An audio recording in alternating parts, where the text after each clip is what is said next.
Bonjour, nous en sommes aujourd'hui à notre septième journée de neuvaine au Paraclet, à l'Esprit Saint, au Père des pauvres. Et aujourd'hui, nous lui demandons le don de sagesse. Alors, il y a, dans un sens, le don de sagesse, c'est la synthèse, voilà, de tous les dons. Alors, on pourrait caractériser le don de sagesse comme étant une union entre l'âme et Dieu. Mais ce qui arrive très souvent, c'est que c'est pas quelque chose qui est sensible. Voilà, parfois nous sommes très très proches de Dieu, mais nous ne le ressentons pas. Et il y a une raison à cela, c'est que Dieu ne veut pas que nous tombions dans l'orgueil.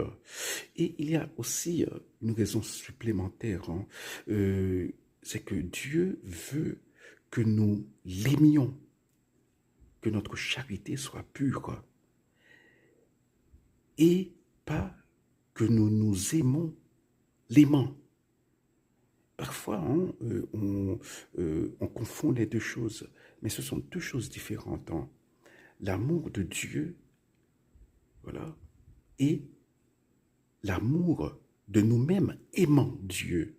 Voilà, c'est la première chose que Dieu veut que nous recherchions dans notre vie spirituelle, d'aimer Dieu pour lui-même. Voilà, pas pour avoir des avantages matériels, pas pour avoir des dons spirituels,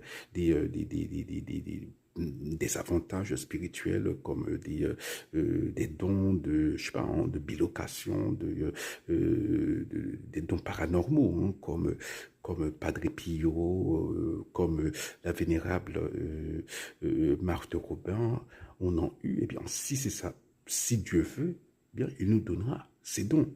Donc, voilà, dons de miracles, ça existe. Voilà. Mais voilà, mais lorsqu'il nous donne ces dons-là, c'est pas parce que nous sommes saints, c'est parce qu'il veut eh bien que ces dons soient mis au service du peuple de Dieu.